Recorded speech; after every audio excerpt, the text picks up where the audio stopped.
Today is the 7th of May, 2010. We're at the Maplewood Manor in Ballston Spa, New York. My name is Wayne Clark. I'm with the New York State Military Museum in Saratoga Springs, New York. Sir, for the record, would you please state your full name and your date and place of birth, please? My name is Gordon Trexler. I'm 12/5/25. I was born in Newaygo, Michigan. Did you attend school in Michigan? No, I was just a little shifter. Okay. And whereabouts did you attend school? I attended school in Jordan, New York. It's about 20 miles west of Syracuse. Mm-hmm. And did you graduate from high school? Yes, I did. And when did you go into the service? 1944, July. And was that right after you graduated from high school? We were inducted. Well, my good friend and I, we graduated from high school, and 2 weeks later we were in boot camp. So you were drafted? You didn't enlist?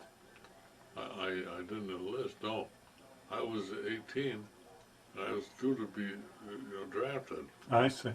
So I went down for a physical, and then that's where I volunteered for the Marines. Oh, let me ask you, why did you pick the Marines? Because my brother was in there. Your brother was in. And was your brother overseas at that time? He wasn't home. He was out going, yeah. Okay. And where did they send you for your boot training? Paris Island. Mm-hmm. And what was that like for you? It was an experience you never want to spend. Uh-huh. It was very, coming from home, rigid. Was that your first time away from home? Well, for any length of time, yeah. Mm-hmm. But I think when I came out of boot camp, I was probably in the best shape I've ever been. Uh-huh. And but it was hot down there. Uh-huh. Oh, hot. How long was that boot camp? 6 weeks, 6 or 8, something like that. It seemed long, but Mm-hmm. it was long enough. Once you completed the boot camp, did they send you on for any other additional training? I went to Norfolk, Virginia for a gunnery school. Mm-hmm. And they knew I was going on. They had it all planned where I was going. And they must have known I was going on a ship. Uh-huh. And that's all the training was about the ship. Okay. And then we went from there. Now, the gunnery training you had, what type of gun was it? Well, 40 mil, or was a regular M1. Uh-huh. But, oh, geez. 40 millimeter and 20 millimeter. Okay. That side. Mm-hmm. The big guns were all Navy. All right. So you were trained as a gunner, Yeah. and you learned about the ship. Yeah. And how long was that training? How long did that last? Oh, that didn't seem too long. And then you were assigned to a ship? I was assigned to a ship. Then I got leave, and I went home for like normal 10 days, I guess. Uh-huh. And I went to Boston. Mm-hmm. The ship came out of the south, well, they call it the south end of Boston. Uh-huh. And the ship was built in Newport News. Okay. And brought up there to finish it off. So you were kind of like what the Navy people call a plank holder? You were one of the original crew? Yeah. That's interesting you should say that. They gave us all a book Mm-hmm. when I about the ship. Well, where it was built and all that stuff. Mm-hmm. And then a log of where it went. Okay. And I came to they had the pictures of every division on board ship, you know. Mm-hmm. So we're in our group picture, along with everybody else's group picture. But when it came to the tallying up all the people, for the crew member, guess who was left out? All the Marines. Really? Honest to God. Huh. I got the book. Uh-huh. My grandson has it, but no, there's no Marine there. Even the major didn't make it. Or we had a major in charge of it. Uh-huh. That always kind of teed me on. Now, what was the name of the ship? Topeka. USS Topeka. 67, number 67. Mm-hmm.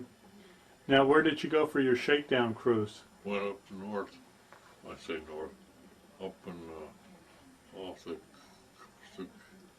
Canada up there, Newfoundland. Uh-huh. No, not Newfoundland. Newfoundland is off the west coast, isn't it? No, it's on the east coast. On the east coast. Yeah. Up there. All I know was colder than cold. How long were you up there for? Oh, it didn't seem like long. Up there maybe a week. Were there any problems with the ship at all? No. No. And they run all their maneuvers and try to shake it apart, I guess. Mm-hmm. And up there, and then we went on down. And we came back to port, and then we just continued on. Went down and through The canal? the canal. Yeah. Out to the Pacific. Yeah. And then we were on our way. And whereabouts in the Pacific did you go? Oh, Did you head for Hawaii first? we went to Hawaii first, and that's funny. Well, it wasn't funny. We went to Hawaii, and then we had gunnery practice all the way across the Navy did. Mm-hmm. And Yeah, I'm not we going to blame whoever ended up you with guys the for that. That uh, was actually armory my or bad. I have to take credit for that because I kept wrecker, or whatever they wanted to call it, for shooting. Got the Yeah, admiral. because I'm getting I them. mean, there was an admiral to go on ship, and there was That's not 3 that's ships all flying wrong. for it. I took a long time. Let me just stop this. There's a lot of background noise. I'm gonna close Yep. the door. You know, So you're going through some gunnery training, practice. all the way over to see who going to get the admiral aboard. Uh-huh. When you get the admiral, then you were the top dog as far as the ships are. Yeah. Our group. We were on a light cruiser, so we had our own admiral. And then the next step up, you know, the battleships, the heavy cruisers, battleships, and carriers all had their own thing. Well, anyway, we got to Hawaii, and they said they'd give you no liberty. I mean, real liberty. But they let us go ashore. And they had a big oversized tent, huge. And there they had tables and stuff that you get beer free. Mm. So that was a bunch of thirsty guys, naturally wanted to have a beer. When I went, a couple of my buddies, and I can remember we were down at, how can I explain? It's a long table, and I was down on the right-hand side, and with these guys, and we're having a beer, and just talking, and you're looking over at other people, and I looked over there, and there was a guy I knew, Huh. and about that time he recognized me, and we got together, and he was on a destroyer. He was on his way home, Oh. He'd been out there so long. He was a year or two older than I was. Mm-hmm. But so he says, well, I don't know if this is what you want, but anyway, he said, why don't you come on over to our ship? And we have good food, and we've got a good movie tonight. You know, what do you got nothing to do? Mm-hmm. So I gotta make sure I got a pass or something. And you go from ship to ship, you know, they Uh-huh. forget you. Yeah. Well, anyway, went to my first sergeant, and he was in his command post, or what I'm going to call his room, and drunker than a skunk, which wasn't unusual, but he was not able to type too much. And I asked him for, oh, sure. He said, I'll type it right up. Yeah. He couldn't type it. I said, I'll type it for you. No. Then he started cursing. Then he'd do his own typing. Mm-hmm. And finally, he picked up the phone and called the officer of the deck and told him who he was and who I was, and that he has given me a pass to go over to this destroyer and would be back in a few hours. Yeah. And okay, I went up to the lieutenant there and said, okay. He called me, so you can go. So when the guy picked me up, we went over, had a great time, talking with his friends, and good food, stuff. Then we came back. They dropped me off at the ship. Well, I came aboard, and you had to sleuth the ensign at the back and all that stuff. I got on board, and I said, where's your pass? Oh, I've got a pass. Well, my buddies, Marines, were on duty at that time, helping the lieutenant. This guy's coming back, and he said to one of my friends, lock him up, AWOL, absent without leave. And so they laughed. They took me down and threw me in a cooler. Did they really? Oh yeah. And I'll tell you, that's small. And you can lay down flat. You couldn't roll over too many times. Maybe 6 by 3, something like that. Mm-hmm. But they got enough to know to call the gunnery sergeant. We all liked him better anyway. But he found out that the sergeant he could talk, but he wasn't going to talk good enough to talk his way out of being drunk. So they got a hold of my lieutenant, and between the lieutenant and the gunny sergeant, they got our lieutenant and who else, they went and talked, and they finally got it down where they understood it was okay that I went, Yeah. but and don't put it on his record. I didn't go to court martial, nothing. Mm-hmm. But he gave him a good lecture. He says, you know, don't pull this every time, because it won't work. You know, you gotta get on a base someplace, and on board ship, there's not many places you could go, you know, to keep out of, Yeah. they know where you are. Well, anyway, that was my only time on a break. So, after Hawaii, where did they send you next? Well, then when we joined the fleet, Mm-hmm. and where that was, I have have no idea where we joined the fleet, Mm-hmm. but we were out there during Saipan, and that group working their way up towards Japan, Mm-hmm. and that's when we got ready as ready as we could get, Mm-hmm. along with every ship in the fleet was doing the same thing, taking all the Marines off and putting them on transports to occupy Japan. Oh, okay, so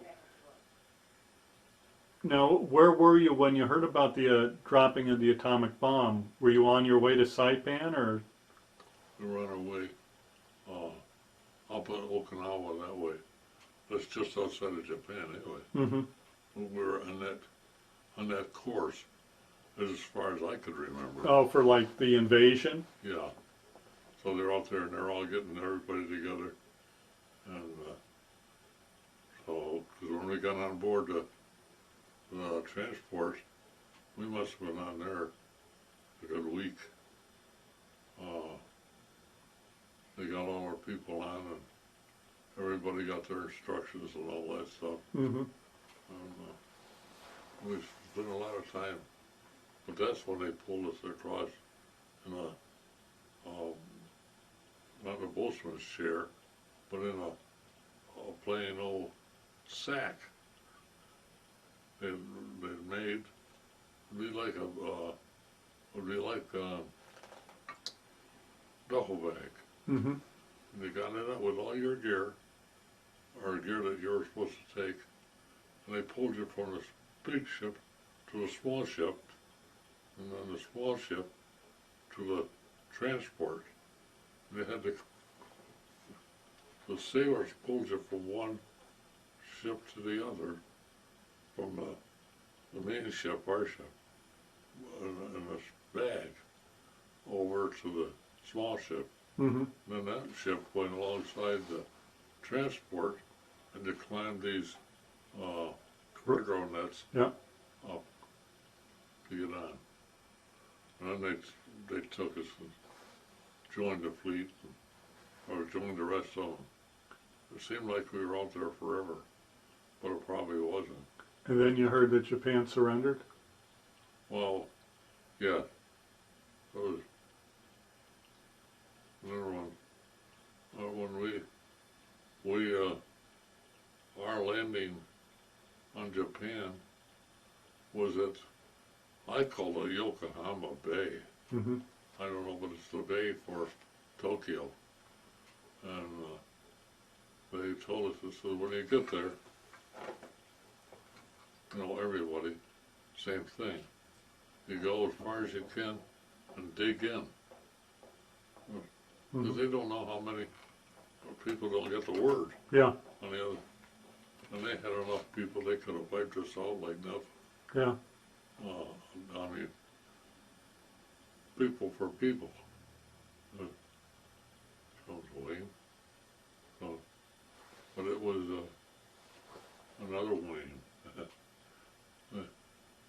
But when we landed, there's always some guy that's to make a joke on anything. He said, we got this and we went as far as we could go. We dig in. We landed on a concrete pontoon plane ramp. He yells out, where's our jackhammer? But, so we went in as far as we could go, and then they started to rendezvous their own group. Uh-huh. Was there any opposition at all? Not that I know of. I'm sure there might have been somewhere, because Yeah. the rules were at night. No one's on the field at night. Nobody on the airfield. And if you heard or saw somebody out there, you didn't have to say, oh, you shoot. Mm-hmm. Then you had to come out in the morning and find out who you hit, if you hit anybody. But that was a no man's land. But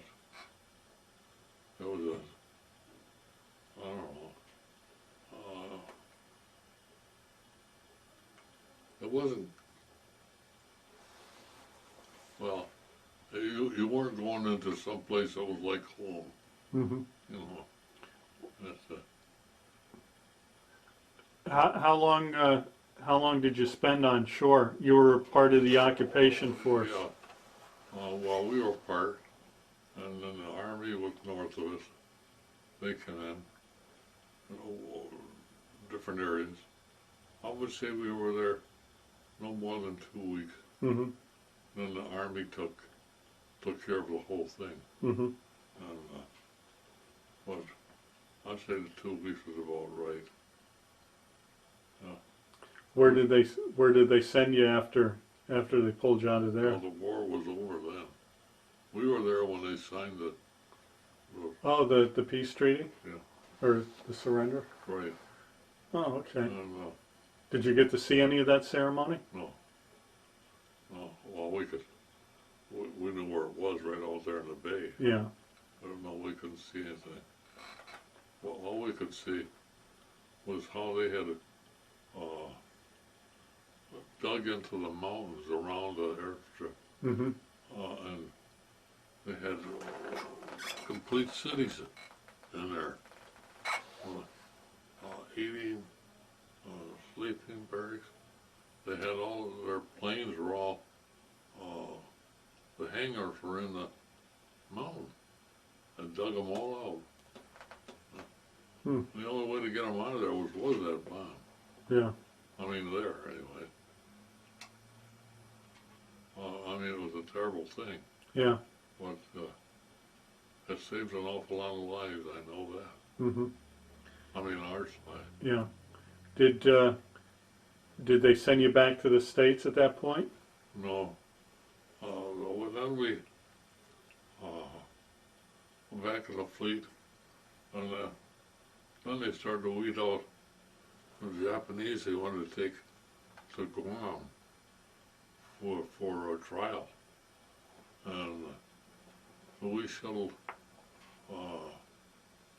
well, I can't remember the rank, but they were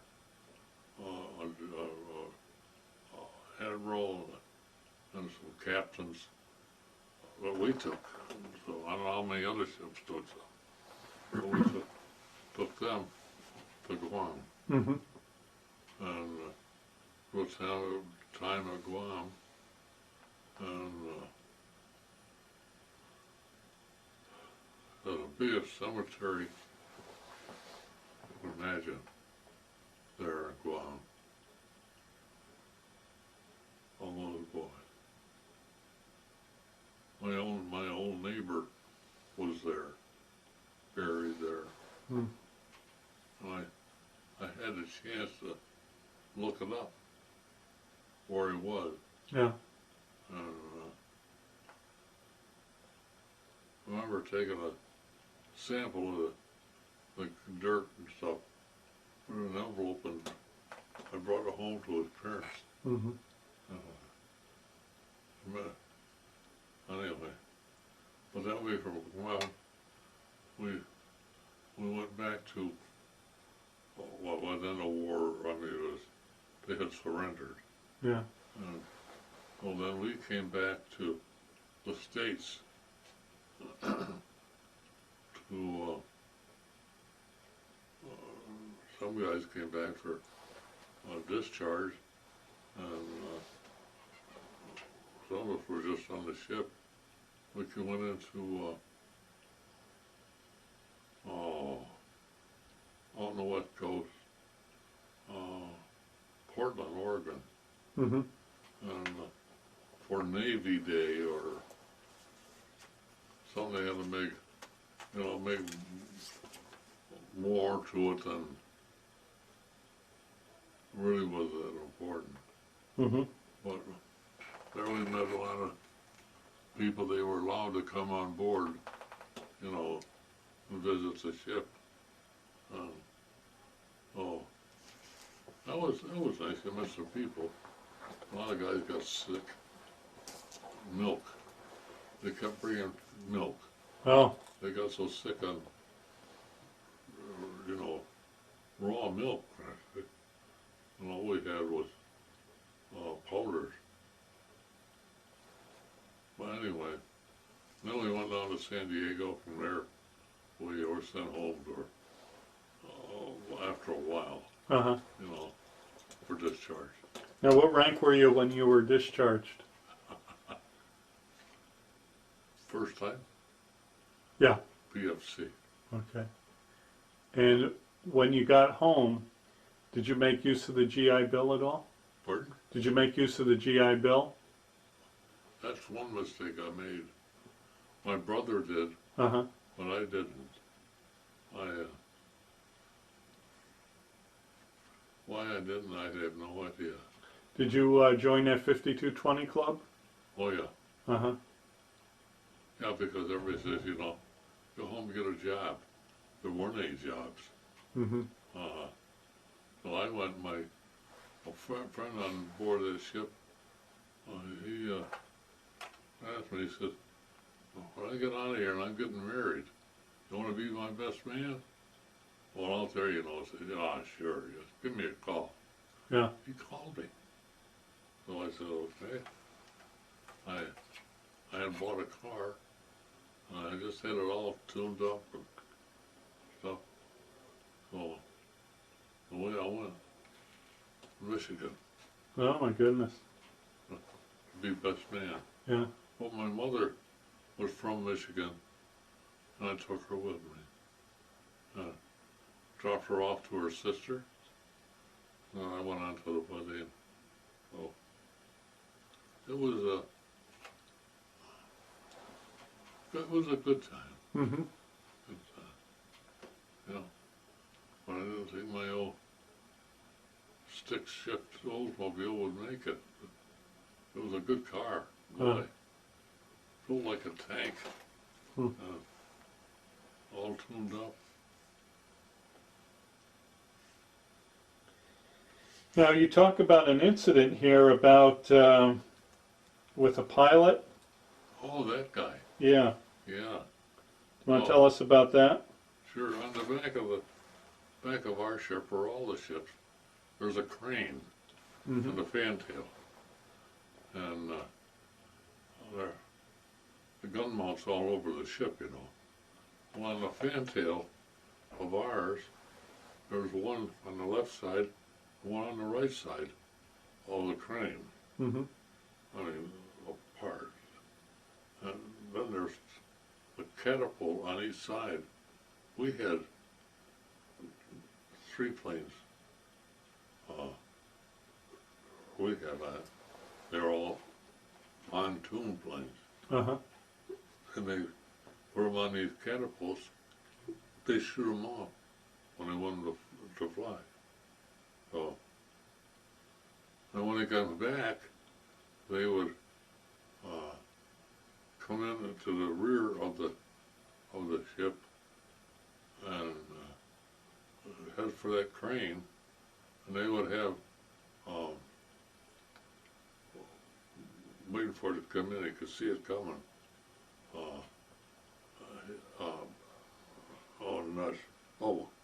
Cargo nets. Uh-huh. One on each side. So he could hit one or the other. And he'd come a taxi up behind the ship until he got in that net. And when the net held, on the middle pontoon had a big hook on it. When that hooked into one of the things, he cut his engine. Mm-hmm. And was dragged by the ship. Then he swung it around. The pilot would open his catapult, or his canopy, or whatever they called it, Mm-hmm. and hooked it onto the ship, right in front of his seat, the big hook. He hooked it. When it was hooked, he'd give a thing, and he'd bring it right up, and when it dry a little bit, as they swung it around and put it right on his back on that catapult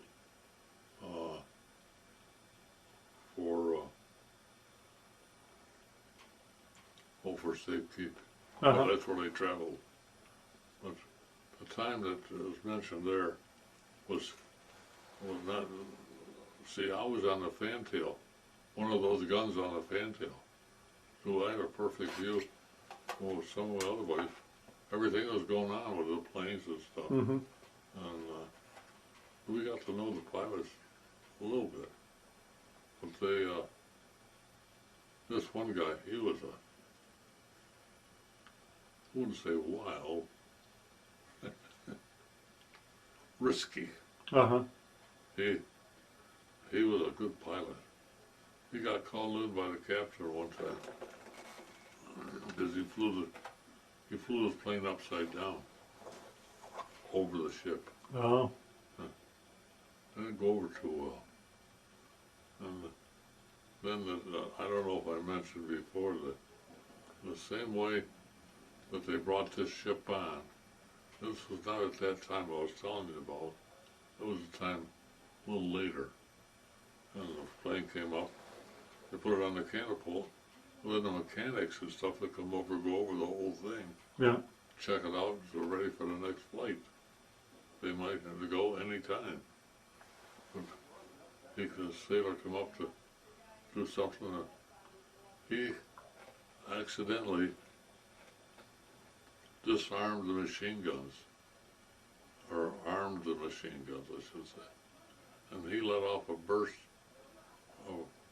from the, I don't know how many there are in the front, at least 3 or 4, and it sprayed that whole superstructure with 50 caliber hard. There was, all you could see was, there was a lot of white hats up there, then there were none. Mm-hmm. That poor guy, he climbed down off the ship, the plane, right down into the hangar. He knew they were calling for him. They did. Master in arms. No. Had a captain's mast right there. Mm-hmm. I mean, it was an accident. Yeah. What can the guy say? Yeah. But I don't know what happened to him. He probably got a few days in a break or whatever, fined. Mm-hmm. But So you collected the unemployment for a while, and then you went back to work. oh, then I went back to work with a buddy of mine. They were in the same boat. We started painting. It was a small town. Uh-huh. So one of the store owners said they'd like some painting done, so we started painting. And then,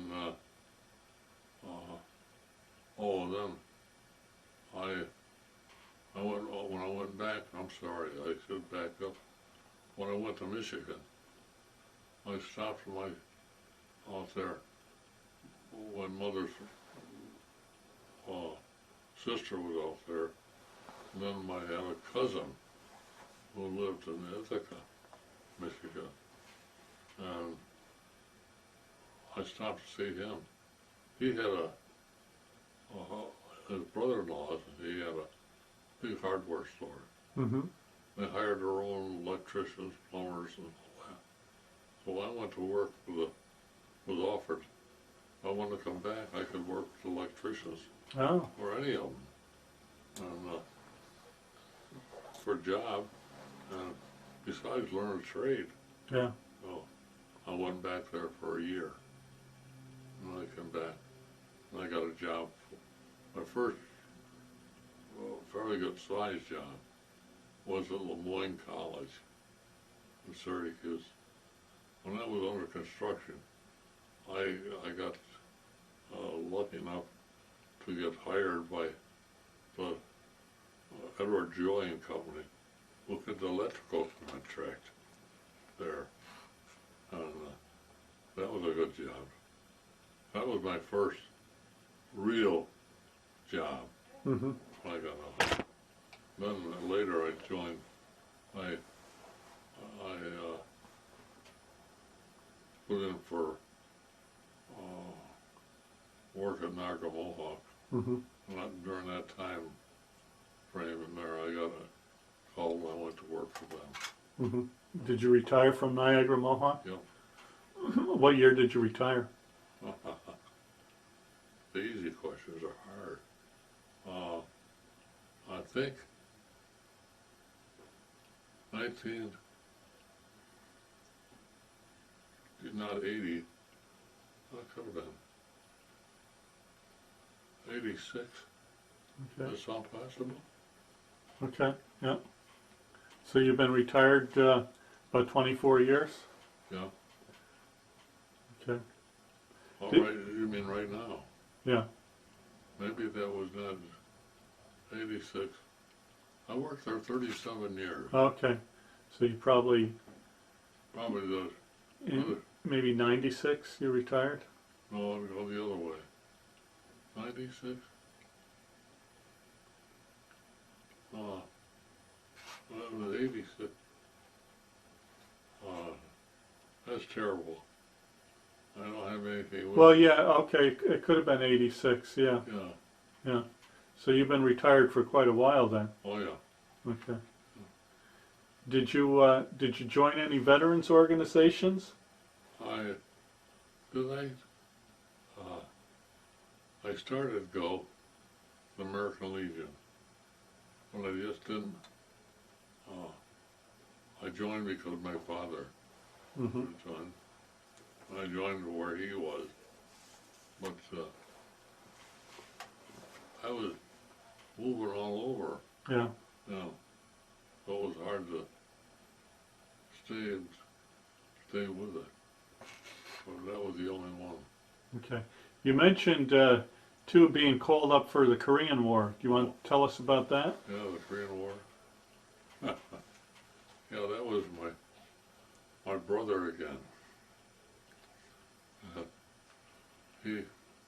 My brother told me, he said, why don't you join the reserve? I said, for what? Did I tell you this? I said, Yeah. Go on for the camera. We oh yeah. He said, why don't you join the reserve? And I said, what for? I'm not going anywhere. He said, well, you never know. Keep your rank. I said, I'm as low as you can get. Almost. PFC. Well, then I joined the reserve. I made corporal. So he got called. He didn't get called, but I did. And I went to school. I went back down to North Carolina again, and joined the outfit there, Mhm. 2nd Marine Division.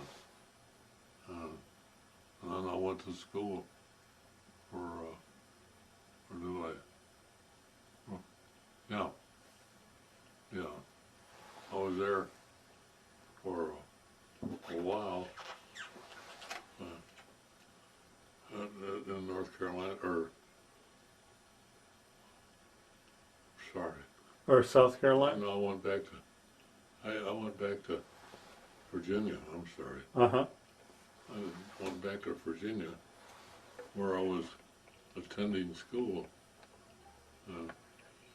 They used to take what they called ammunition runs. Mm-hmm. You go from Virginia to upstate New York, Bear Mountain, Uh-huh. with three boxcars full of ammo. And so there was 3 of us, 3 PFCs for the boxcars, and a sergeant, and a lieutenant. And it took a week to make that run. So we lived in the back of the car, the caboose. I was home for a week or a week and a half. Mm-hmm. We got up there, and it was on our way back to New York. Our lieutenant, got us all the thing that before we got there, when he get your shoes shined and get ready, you know. Well, the lieutenant shined the sergeant's shoes by mistake. Oh, he did a beautiful job. And lieutenant's shoes didn't turn out so well. Had some oil on them. Wouldn't shine. But anyway, they played a trick on him anyway, his officer friends. He had just got married a week or so before, and they wiggled it so he got this ammunition run up to New York, take a week. Uh-huh. And well, he was one hot guy. He knew that they tricked him Yeah. into it. But when we were going back to New York, to go back to Virginia, when we got on the train, the conductor came up and says to the lieutenant, "Would you mind having your friends or group or squad?" He didn't say. He said, "But all your people be moving back to the last car." The last car. He said, "Why?" He said, "You're scaring all the passengers." Oh, he was not too hot. He could have let that guy know what day it was. But he says, to keep peace, he says, "I guess I better." So we moved. He said, "Don't they know that we're on their side? I mean, we're not the enemy." But the thing is that scared them. Mm-hmm. Was not the four of us, or three of us, or four of us. It was, they were all carrying machine guns. Oh. I mean, lieutenant had sidearms, but the rest of the Browning machine guns. Mm-hmm. And they looked nasty. Mm-hmm. I mean, they weren't a nice, sleek rifle. They were. Anyway, Mm-hmm. so we moved. When we got to New York, we put in that time, you pulled into,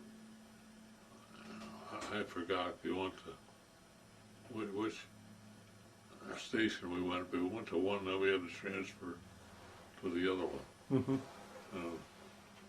We had got there, and people, you know, that time, the railroad was big. We got transportation. Mm-hmm. But anyway, we got there, and there was such a crowd around the ticket place.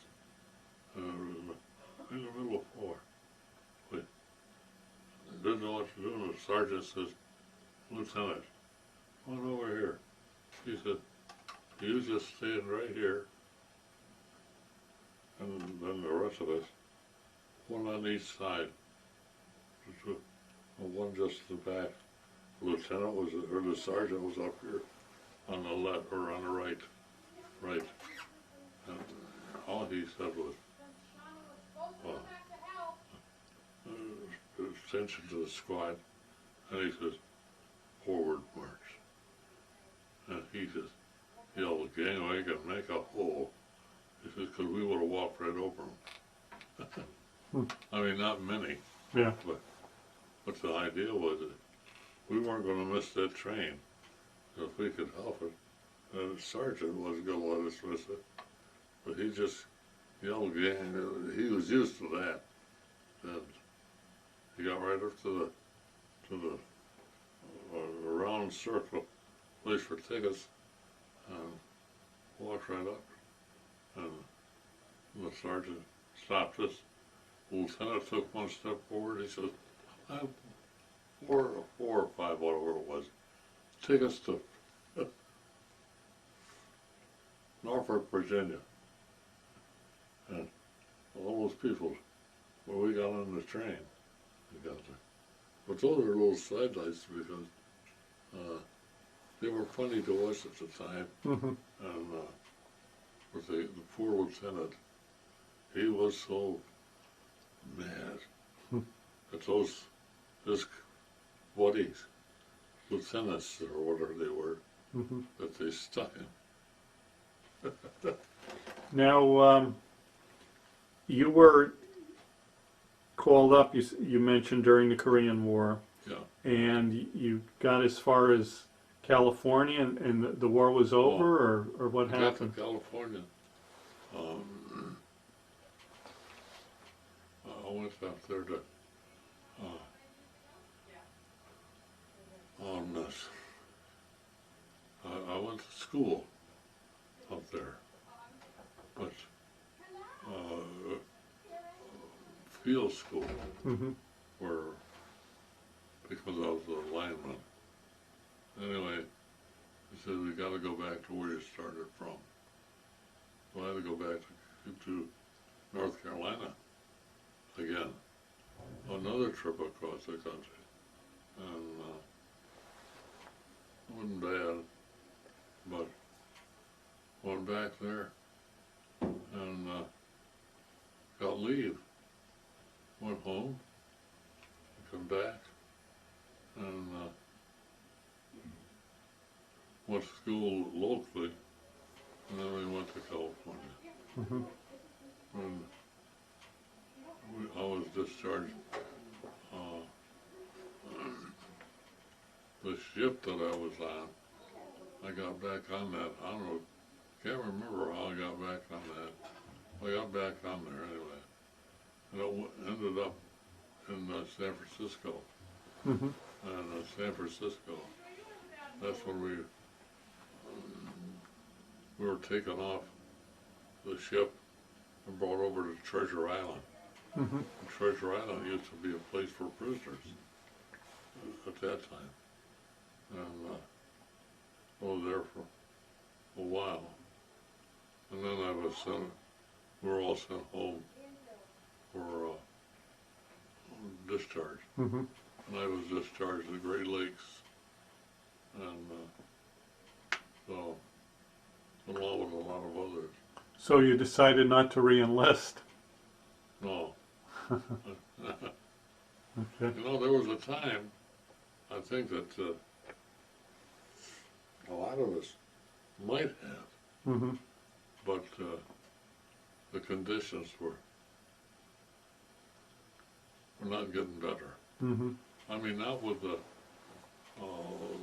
war so much as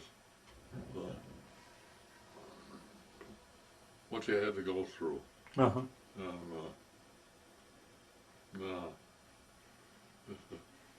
they'd ask you, but they gave you a choice, or they did not. You go in the Great Lakes for discharge. Would you rather ship over or go to Great Lakes and get discharged? Well, it's not too much of a whole brainer to do. So they were going home. If they'd picked a different time, if they let you come back, you might have gone. You know. But they didn't. And then I went home from there and just got work where I could and did fine. Now, how do you think your time in the service changed or affected your life? My service?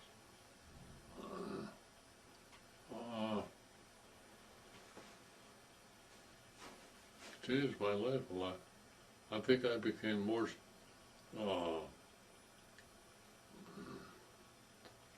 trying to say the right word. Did it make you more mature, or? Mature, more secure, more sure of myself. Right. Oh yeah, more mature. That's far. Yeah. It's, yeah, because I came from a small town, 1,500 people. You know,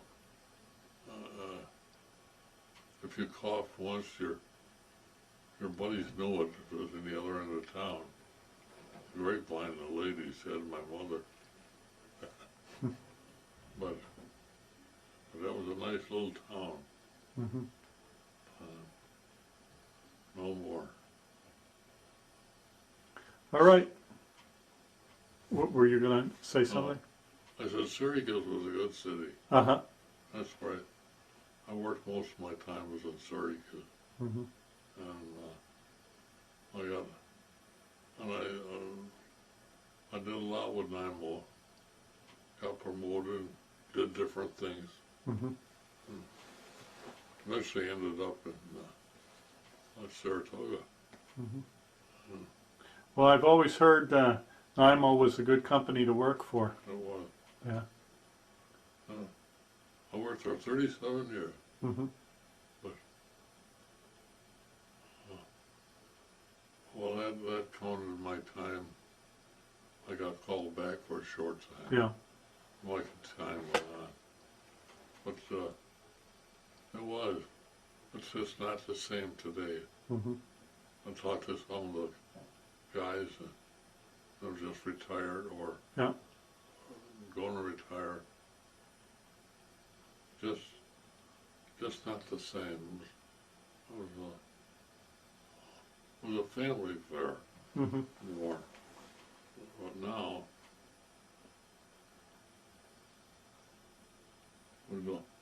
it's a shame.